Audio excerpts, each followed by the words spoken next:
नमस्कार दोस्तों, मैं हूं व्यालोक और आप सबसे आज बात करूंगा राहुल गांधी पर। राहुल गांधी जो इस देश के एक बड़े राजनीतिक दल के नेता हैं, जिनके मुताबिक उनके पैदा होते ही इस देश के प्रधानमंत्री पद पर उनका अधिकार था और जो पिछले 12-13 वर्षों में 12-13 बार लॉन्च किए जा चुके हैं और हर एक बार असफल रहे हैं। जो यह मानते हैं कि फ़िलहाल जो भी शासन चल रहा है वह इस देश के संविधान, डेमोक्रेसी, सेकुलरिज्म, कोडा, लहसुन तमाम चीज़ों पर भारी है। तो राहुल गांधी कभी ट्रक मैकेनिक बनते हैं, कभी कुली बनते हैं, कभी बढ़ई बनते हैं और आज वह हिंदू धर्माचार्य बने हैं, हिंदू धर्मोपदेशक। इतनी हिम्मत इसलिए होती है राहुल गांधी की क्योंकि हिंदू धर्म तो महासागर है, इसमें जिसको जो मन आता है वो कहा जाता है। पिछले 2 महीने से जब एक एक कर उस तथाकथित इंडी अलायंस के विषधरों ने जहर बोया, लिखा, बोला, राहुल गांधी चुप रहे। यहाँ तक कि उन्हीं की शाह पर तमिलनाडु में उस नाबदानी कीड़े ने सनातन को इरेडिकेट करने का आह्वान किया, तब तक राहुल गांधी सोए रहे और यह उनकी रणनीति है और उसके मुताबिक वह सोए रहे, उसमें कोई दिक्कत की बात नहीं है। लेकिन आज अचानक वह जागे हैं और उन्होंने एक चिट्ठी लिखी है। वह चिट्ठी पढ़ने में बड़ी शानदार लगेगी क्योंकि उसके भाव आप फौरी तौर पर देखेंगे तो आपको लगेगा कि हाँ, उचित ही बात है, हिंदू धर्म महासागर है, सत्यम है, शिवम है, सुंदरम है और हिंदू धर्म को सीमाओं में नहीं बांधा जा सकता है, वगैरह वगैरह। लेकिन जब मैं राहुल गांधी के बारे में लगातार बोलता आया हूँ कि वह आदमी न पप्पू है न भोला है, बल्कि बड़ी सावधानी से उसकी एक इमेज क्राफ्ट की गई है, इमेज गढ़ी गई है कि वह मूर्ख है या भोला है, नादान है, जबकि वास्तविकता में वह एक विषधर भुजंग है। उसका जहर करैत या कोबरा से भी खतरनाक है। इसके लिए केवल उसकी आज की चिट्ठी पढ़ लें। उस चिट्ठी में एक लाइन है कि यह कहना कि हिंदू धर्म केवल कुछ सांस्कृतिक मान्यताओं तक सीमित है, उसका अल्प पाठ होगा। जो व्यक्ति खुद पारसी, ईसाई और न जाने किन किन मिश्रित वर्णों का वर्ण संकर व्यक्ति है, जहाँ बपतिस्मा के बिना कुछ नहीं हो सकता है, जिन अब्राहमिक धर्मों में उसका लालन पालन हुआ है उसकी माँ के द्वारा, वह व्यक्ति यह लाइन लिखता है, इसके पीछे उसका कितना बड़ा षड्यंत्र, कितना बड़ा जहर होगा। और जाहिर तौर पर यह चिट्ठी राहुल गांधी ने नहीं लिखी है, वह लिख भी नहीं सकता है क्योंकि वह 12वीं फेल या जो भी है, मतलब वह कुपड़ है। उनको सेंट स्टीफेंस में भी दाखिला पता नहीं कुछ स्पोर्ट्स कोटा पर मिला था। बाद में उनकी बहन जी ने बताया कि वो ताइक्वांडो के और क्या क्या के चैंपियन हैं, वगैरह वगैरह। मैं केवल ये कहना चाहता हूँ कि हिंदू धर्म को अगर सांस्कृतिक परंपराओं तक या मान्यताओं तक हम सीमित नहीं करेंगे, और वह हिंदू धर्म है भी नहीं क्योंकि उत्तर का दक्षिण हिंदू कुछ और मान्यताएं, लेकिन कुछ बेसिक टेनेट्स हैं कि हिंदू पुनर्जन्म में विश्वास करता है। अब्राहमिक धर्म मानते हैं कि मरने के बाद क़यामत तक लाश इंतज़ार करती रहती है और तब एक दिन जीसस या मोहम्मद या जो भी अल्लाह होते हैं वह उठते हैं और उसके कर्मों का निपटारा करते हैं। हिंदू पुनर्जन्म में विश्वास करते हैं। हिंदू के 16 संस्कार हैं जिसमें गर्भाधान, पुंसवन से लेकर और शवदाह तक है। अब आप कहेंगे कि कुछ दक्षिणी इलाकों में, दक्षिण भारत के कुछ इलाकों में शवदाह नहीं करते हैं, तो वो पेरियार के चेले हैं जो आत्मसम्मान विधि नामक रीति से शादी भी करते हैं। वह शादी और कुछ नहीं है, ईसाइयत का ही विस्तार है। बहरहाल उसके आगे हम बात करेंगे, लेकिन पहले इस चिट्ठी की इस लाइन, अगर सांस्कृतिक मान्यताओं तक सीमित नहीं है तो फिर हिंदुत्व तो कहीं नहीं बचेगा। लेकिन इसका पाठ वह विषधर क्या करेगा कि हमने उसको कहा कि किसी भूभाग में मत बांटो, किसी भूभाग में मत बांटो, क्योंकि हिंदुओं की ले देकर एक यही ज़मीन बची रह गई है जहाँ जब दुनिया का हर एक थका हारा हिंदू आना चाह रहा था, या जब इस सरकार ने सीएए लाने की कोशिश की, उसका इन लोगों ने कुपाठ किया और कहा कि यह मुसलमानों के खिलाफ साजिश है। और 6 महीने तक ये विषधर विदेशी पैसों के बल पर मुसलमान औरतों को तंबू कनात में रखे रहे। कोरोना आने के बाद इन्होंने वह कांड खत्म किया है। हिंदू अफ़गानिस्तान से लेके, बर्मा से लेके, वियतनाम से लेके, इंडोनेशिया से लेके कहाँ कहाँ से भगा दिए गए, मार दिए गए। आज जब यह टुकड़ा बचा हुआ है किसी तरह, इसमें भी तमिलनाडु में इसके विषधर के जो साथी हैं नाबदानी कीड़े और उसके बाप, वह हिंदुओं को हटाने की पूरी संकल्पना में व्यस्त हैं। वह तो नरसंहार का आह्वान कर रहा है, लेकिन इस पर बात नहीं हो रही है। तो इस विषधर के पत्र पर लहालोट होने की ज़रूरत नहीं है। जब यह कहता है कि हिंदू को किसी भौगोलिक सीमा में बांधना या महदूद करना गलत बात होगी, यह दरअसल आक्रमण कर रहा है कि सीएए लागू ना हो, हिंदुओं की जो आखिरी ज़मीन बची है उसको भी हटा दिया जाए, वहाँ से भी हिंदुओं को भगा दिया जाए, और तब वेटिकन का, इसकी माँ का एक सपना पूरा हो सके, जो इन लोगों के 10 वर्षों के शासनकाल में काफ़ी मदद की इन्होंने, लेकिन वह सपना पूरा नहीं हो सका। यह इसके पत्र की भाषा बताती है। दूसरा, इस पत्र को जिसने भी लिखा है, चाहे वो जयराम रमेश या जो भी वह हो सकता है कि जयराम रमेश ने ही लिखा हो, लेकिन जिसने भी लिखा है वह बिल्कुल ही उसी मानसिकता जिसे मैं मिस्टेकन मॉडर्निटी या मिस्टेकन आइडेंटिटी कहता हूँ। अंग्रेजी में, हिंदी के पत्र में इसने हर एक जगह हिंदू शब्द का इस्तेमाल किया है, जेंडर रहित, लेकिन इस विषधर ने अंग्रेजी के पत्र में शी का इस्तेमाल किया है कि वन शी इनकाउंटर्स। हिंदू अपने अस्तित्व में समस्त चराचर को करुणा और गरिमा के साथ उदारता पूर्वक आत्मसात करता है, क्योंकि वह जानता है कि जीवन रूपी इस महासमर में हम सब डूब उतर रहे हैं। इसका जब वह हिंदी अनुवाद करता है, अंग्रेजी अनुवाद करता है, तो वह वहाँ हिंदू की जगह शी का अनुवाद करता है। ये पत्र वह आदमी लिख रहा है जो क्रिश्चियनिटी के बेहद करीब है, जो लगभग क्रिश्चियन है, क्योंकि उसके पिता ने क्रिश्चियनिटी मानी थी या नहीं मानी थी यह विवादित है, इसलिए मैं नहीं मानता हूँ, लेकिन वह पारसी तो थे ही, क्योंकि इसका दादा पारसी था। तो पारसी रक्त और ईसाई रक्त वाला व्यक्ति यह बात कर रहा है, जबकि आज तक तो ईसाईयत में कोई स्त्रीलिंग पोप तक नहीं बनी है। और यह जानबूझकर उस मिस्टेकन आइडेंटिटी की जड़ में जा रहा है, जहां पर आकर एक दिन वह स्थिति बनेगी जब अभी हाल में 1000 लोगों ने कुत्ते की तरह बनकर, आपने देखा होगा सोशल मीडिया पर, जर्मनी का एक शहर है, वहाँ पर 1000 मनुष्य कुत्ते इकट्ठा हुए, क्योंकि वो कुत्ते की तरह रह रहे हैं, उनको कुत्ते की तरह, और उन्होंने कहा कि ये मेरी पहचान है।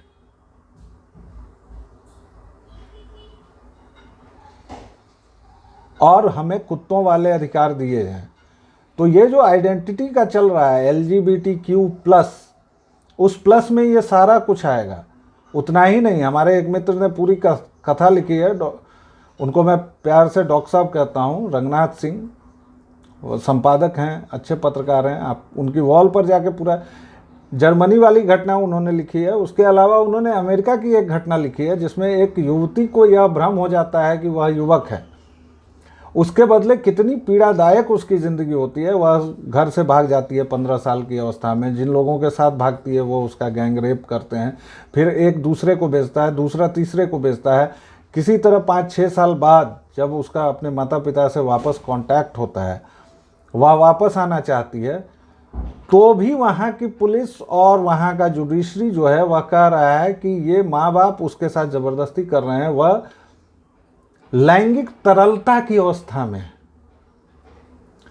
आप इस तरह की बातें सोचकर आज भले अपना माथा पकड़ लें, अपना सिर पकड़ लें, आपको लगे कि व्यालोक क्या बोल रहा है, लेकिन मैं बता रहा हूं कि यह हमारे महानगरों के स्कूल में आ चुका है। गुड टच बैड टच से शुरू हुआ यह सारा कुछ। इस पर आप मुझे प्रतिगामी कहें या जो भी कहें, लेकिन यह जो लैंगिकता के नाम पर एक पूरा बखेड़ा, पूरा फसाद शुरू किया गया है, आपने 370 को ख़त्म किया, अच्छी बात है, वह आपराधिक कृत्य के दायरे से आपने उसको वापस कर दिया, ये बहुत अच्छी बात है। लेकिन उसके बाद अब आप ये कहें अगर कि होमोसेक्सुअलिटी और लेस्बियन होना ही अति सामान्य है और जो वह नहीं है वह अति दुर्लभ है, ये तो दिक्कत है। और ये लोग वही करने की कोशिश कर रहे हैं। राहुल गांधी नाम का विषधर वही सब करने की कोशिश कर रहा है। जब वह शी से संबोधित करता है हिंदू को, तो क्या इसका मतलब हिंदू ही नहीं हो सकता है? और सबसे बड़ी बात कि राहुल गांधी होता कौन है हिंदुत्व की बात करने वाला? वह कौन है? वह धर्माचार्य है, वह पढ़ा लिखा आदमी है, उसने शास्त्र पढ़े हैं। वह कौन है? वो क्यों इस पर बात करना चाहता है? और मैं इसलिए इस पर बात कर रहा हूं क्योंकि वह लगातार इस तरह की बातें करता है। उसी आदमी ने यह कहा था कि लोग मंदिर छेड़ने के लिए जाते हैं। 2003 में जब वह गंगा नदी में उसको पूजा करवाई जा रही थी, तो उसका ऑडियो है कि मैं पूजा पाठ नहीं जानता, मुझे इन लोगों ने कहा कि यहाँ आना चाहिए तो मैं आ गया हूँ। वह आदमी कभी धोती में लटपटाता है, कभी दाढ़ी बढ़ाता है, कभी कुछ करता है, कभी कुछ करता है, लेकिन वह 2-2.5 महीने तक उन नाबदानी कीड़ों के खिलाफ खतरनाक चुप्पी साधे रहा, जहां वह बिहार में साझेदार भी है। और उस कुशिक्षा मंत्री के बयान पर उसने एक शब्द नहीं कहा। और अब वह पूरी बहस को मोड़ना चाहता है। तो प्यारे दर्शकों, मेरा यह कहना है कि बहस को मुड़ने नहीं देना है, सवालों का जवाब अब हमें नहीं देना है। हिंदुओं को इन्होंने बहुत दिनों तक शर्मसार किया, बहुत सारे सवाल पूछे, बहुत सारे जवाब हमने दिए, हम अभी भी रक्षात्मक हो जाते हैं। जैसे कल किसी ने मुझे एक वीडियो भेजा, मुझे नहीं भेजा, फेसबुक पर भेजा, उसमें सती के बारे में 2 गोरे बात कर रहे थे कि कनिंघम आया, फिर उसने ऐसा किया वैसा किया वगैरह वगैरह, और it was inhuman, it was barbarian, you know. मैं उन हराम के जनों से पूछना चाहता हूं कि चर्च ने जितनी हत्याएं की हैं उस पर कौन बोलेगा? 200 वर्षों के शासन काल में नोबेल लॉरिएट विंस्टन चर्चिल के समय भारत पर जो जो अत्याचार हुए उनकी माफी कौन मांगेगा? जलियांवाला बाग की माफी कौन मांगेगा? जो भारत कभी सोने की चिड़िया हुआ करता था, जो भारत कभी समृद्धि का प्रतीक था, उसको तुम लोगों ने इस तरह बर्बाद किया, उसकी माफी कौन मांगेगा? तुम्हारा तथाकथित जो संत है, जेवियर को तुम संत कहते हो, गोवा इंक्विजिशन की माफी कौन मांगेगा? उसने ऐसे ऐसे शस्त्रों का आविष्कार किया था जिसमें स्त्रियों के स्तन पकड़कर नोच दिए जाते थे। गोवा इंक्विजिशन के बारे में कितने लोगों को पता है? गोवा इंक्विजिशन के बारे में नहीं पता है तो पढ़िए, पता कीजिए, और आपको ये लगेगा कि हमारे पूर्वजों ने क्या क्या सहा है और किस कदर हम आज हिंदू बचे हुए हैं। और एक दूसरी धारा जो कहती है कि ये फियर मॉन्गरिंग कर रहे हैं, स्केयर मॉन्गरिंग कर रहे हैं, स्केयर मॉन्गरिंग कर रहे हैं, उनसे ज़रा यह भी पूछिएगा कि 1947 के ठीक 1 साल पहले लाहौर वाले भी यही कह रहे थे। 1990 के ठीक पहले कश्मीर वाले हिंदू भी यही कह रहे थे। वो तो कश्मीरी पंडित थे, हिंदू तक खुद को नहीं कहते थे भाई। कश्मीरी पंडित हैं हम सबसे अलग हैं, हमारी साझा संस्कृति है, गंगा जमुनी है, और ऐसी गंगा जमुनी तहजीब की लगाई भाई लोगों ने लंका कि आज तक शरणार्थी बनकर अपने ही देश में घूम रहे हैं। ये अब्राहमिक पॉलिटिकल थॉट्स जो हैं विश्व के, जिन्होंने पूरे दुनिया में डंका बजा रखा है। अभी परसों पाकिस्तान में एक कार में जाके फट गया, 55 लोगों को मार दिया। और किस दिन मारा? जिस दिन इनके पैगंबर का, सबसे बड़े आदमी, सबसे बड़े रहबर का जन्मदिन था, उस दिन ये लोग एक दूसरे को मारते हैं। उस दिन ये लोग जिहाद के नाम पर आतंक करते हैं। और ये मुझसे सवाल पूछेंगे। पहले तुम हिसाब लाओ भाई, मतीदास का हिसाब लाओ जिसको आरे से चीरा गया। तुम हमारे 3 लाख मंदिरों का हिसाब दो, जिसको नेस्तनाबूद कर तुमने वहां मस्जिदें तामीर की। तुम अफगानिस्तान के उस पिलर का हिसाब दो जहां पर तुमने हिंद की औरतों को 1-1 दिनार में बेचा, आधे दिनार में बेचा। और ये श्वेत वर्ण गौरांग प्रभु जो हैं वह तो चुप ही रहे, जिन्होंने अपने कांग्रेसी कपूतों की वजह से यह सिद्ध करने में कोई कसर नहीं छोड़ी कि भारत तो 200 वर्ष पहले तक था ही नहीं। हाय बा, इन 2 कौड़ी के असभ्य यूरोपियंस बर्बरों ने हमें सभ्यता सिखाई। जो अपना पिछवाड़ा तक ढंग से नहीं साफ कर पाते हैं वो हमें सभ्यता सिखाने चले हैं। 500 वर्षों तक चर्च ने उन लोगों को जलाया, धमकाया, मारा, पीटा जिन्होंने यह घोषणा की कि पृथ्वी सूर्य के चारों ओर घूमती है। ना भाई, सूरज घूमेला।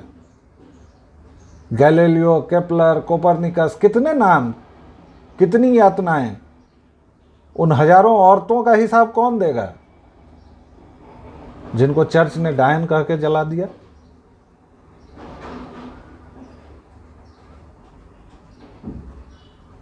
उन लाखों बंगाल के नागरिकों का हिसाब कौन देगा जिसको यह हरामखोर चर्चिल सिगार पीते पीते और अपनी हवस में बंगाल के अकाल में और इसमें मारता चला गया?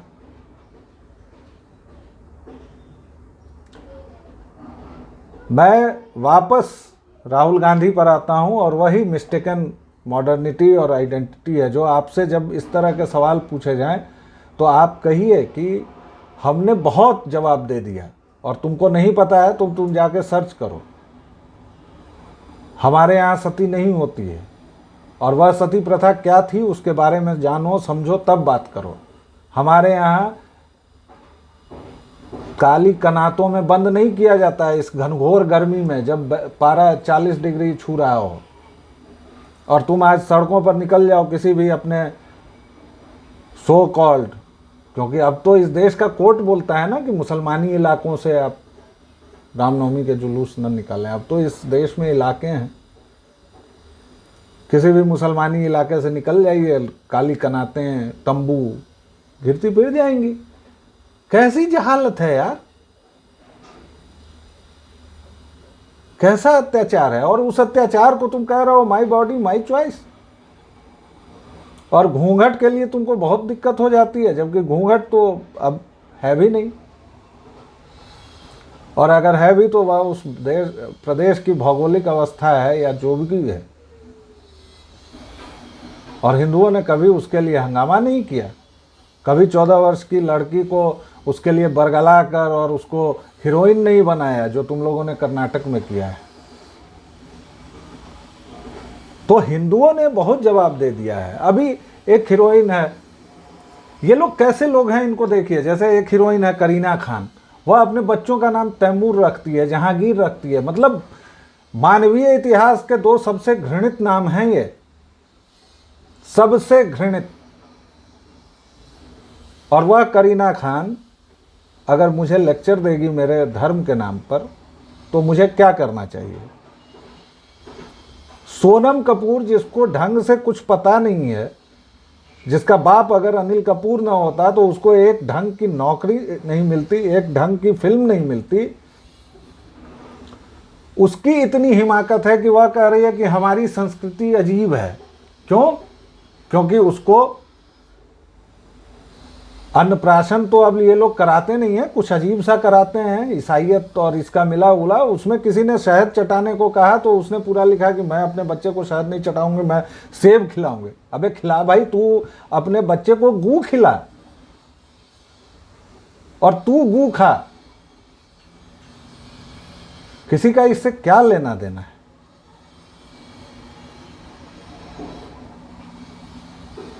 लेकिन ये बार बार हिंदू धर्म पर और इस पर कोई भी आता है, कभी मनोज झा हमें ज्ञान देने लगता है,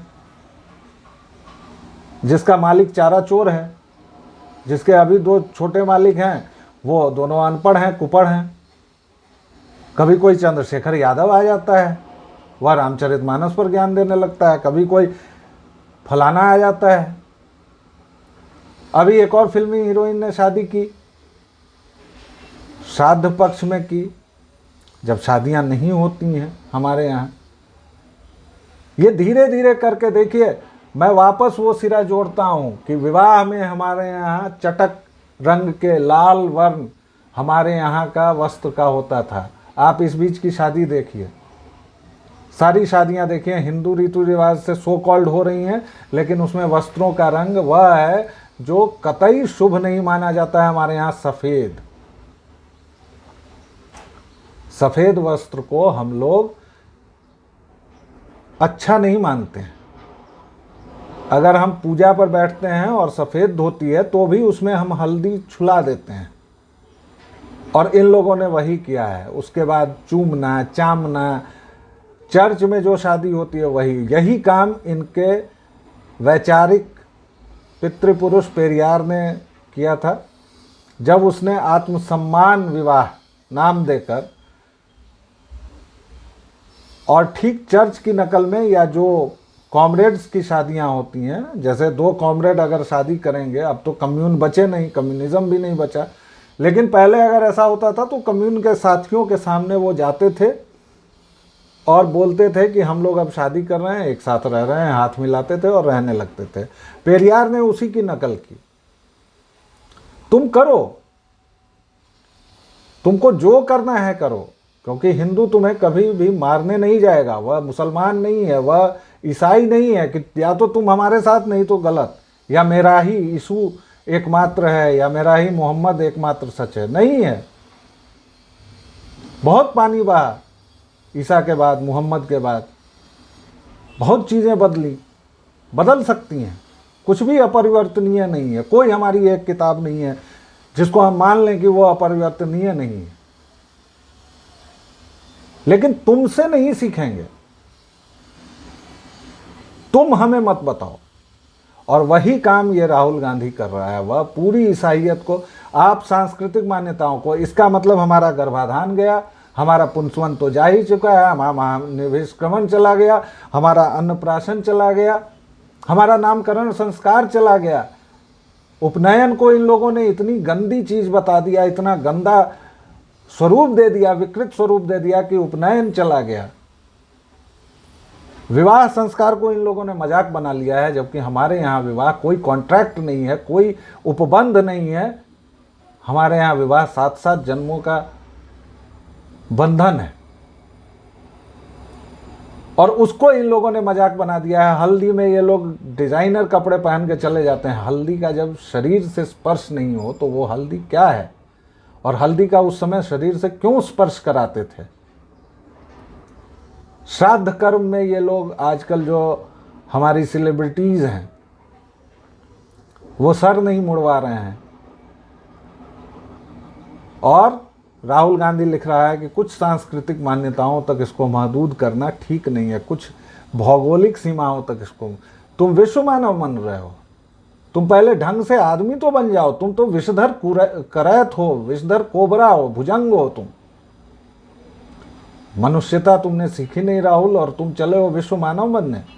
उसी तरह वह शी कह के जेंडर सेंसिटिव बना रहा है। और यह सब कुछ बार बार इसलिए हो रहा है क्योंकि हिंदू तुरंत बैकफुट पर आ जाते हैं। सती, दहेज, फलाना चिलाना। अरे तुम पहले हलाला पर बताओ मियां। हिंदू होने के लिए मुझे कुछ करने की जरूरत नहीं है, लेकिन तुमको बपतिस्मा कराना पड़ेगा, तुमको खतना कराना पड़ेगा।